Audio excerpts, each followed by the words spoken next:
Here's a fun subject. Let's call it cheating. Really cheating, now listen carefully, because sometimes what I'm going to say sounds like I'm promoting it, and sometimes it's going to sound like I'm making fun of it. We'll see what the actual conclusion is here. Here's what I mean by cheating. Your brain actually doesn't want to do much work. It's the version of motor learning efficiency. When you start trying to move something and the goal is to move it, your brain says, let's use every joint and every muscle that can help. Let's not put this stress on any specific thing. Let's spread it out throughout the body. And is there any way that we can figure out, this is what it's saying inside of itself, is there any way we can figure out how to actually reduce this stress further? And if you saw the video on inertia, you know where this is going. So this is really what, in many cases, cheating is all about, is spreading the stress throughout the body, even though you might have the goal of, I want to affect these guys right here. But our mindset is more weight is better. So I put a weight on there that I can't actually move with just these guys in a somewhat robotic fashion. So what do? I reduce the resistance and turn it into what in essence is a clean end curl. Now it makes cool looking numbers on the end of the bar, but it actually reduces the stimulation here some. And I'm not saying he's not getting some benefit of this.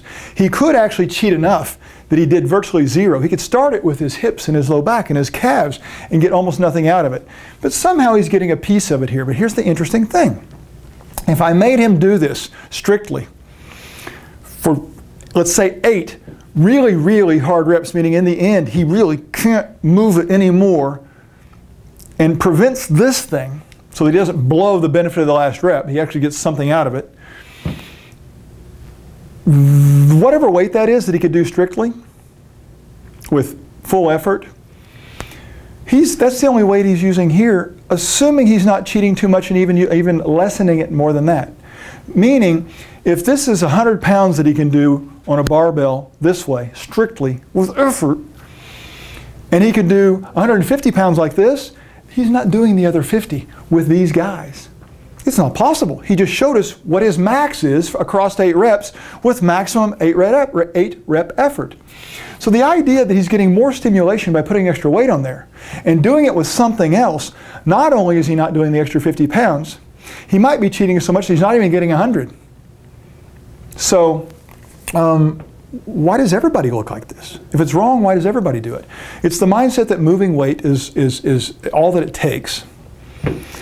It's the mindset that more is better instead of appropriate and perfect is best. Those are very different concepts. Everybody's doing it so it doesn't look wrong. Now they're certainly doing it in varying degrees. Sometimes not so much at the beginning of the set, sometimes only at the end as if they're spotting themselves, and you can start to justify some of that stuff. The same as if someone came along and helped you when it got tough. But that's an actual pretty intricate skill, so that you don't just get to the end and just stop doing work, period.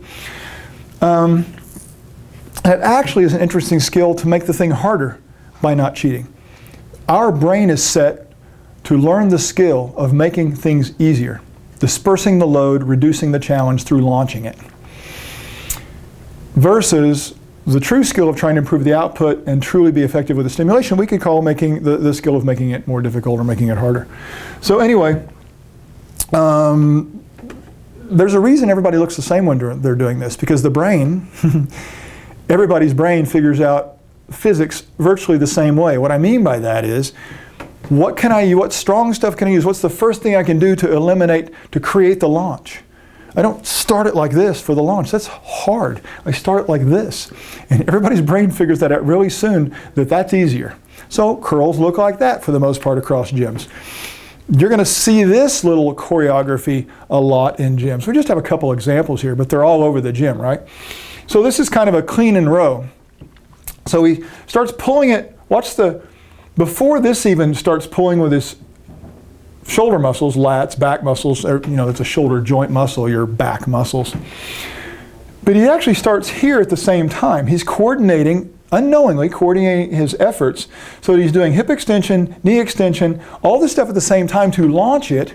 And then he can't get it any higher, so you've seen it. He gets up here and he comes down to meet it. Now the world will go, that's full range of motion. What I see is a bunch of cheating, and I don't see full range challenge. I see a launch, I see an end to where the bar goes, and since the bar can't go any higher to him with the muscles, he comes down to meet it. There's so many examples of this. Is he getting some benefit from it? Obviously. He's not getting zero. Is this the most efficient way? Sometimes finding a more effective way can actually say, how many sets does he have to do with this actual reduced version of challenge? Would he have to do the same number of sets to get a challenge from a more effective exercise? Those are some interesting questions. Here's one of my favorites. You know, he's got some speed in this thing. He's got some nice cervical extension there. He's got great hat posture. And here he is. You know, there's another thing. This is one of my favorites. You see this in the gym all the time. This is exactly why some people go, somebody can do a pull down with 300 pounds and they can't do chin-ups with 200-pound body weight. So pull downs don't train you for chin-ups because he's not doing a pull down. He's not using chin-up muscles. He's using his ass and his low back and leveraging himself in this thing. There's nothing wrong with having his feet under the pad. There's nothing wrong with having his feet against the supports when he's doing the row. But he shouldn't be using everything else if the goal is, come on dude, this stuff, then use this stuff. Don't use it to make it kind of finalize a weight that's been reduced to almost zero by launching it with something else. So anyway, take a look. Oh, that's the, oh.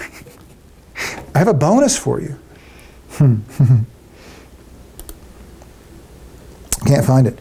Here you go. I'm going to call this the commander, the commander and cheat. So here he is, and that's a really popular one too. So you get, he has got all kinds of fun things. It's like, let's just reduce the value of the curl and the press and the lunge. That actually is not bad right there. This is fun. I always wonder, this is not so much cheating, but it's a waste of time. He steps up with resistance, and I don't know if that's an appropriate step for him. It's just a bench. But the funny thing was that he, this whole choreography of bringing the other leg up, like that matters.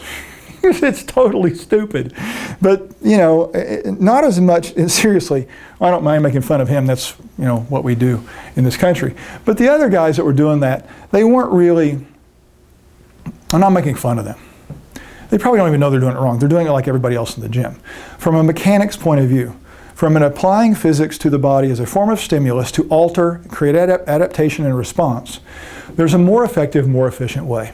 Why don't more people do it? Because it's actually really hard.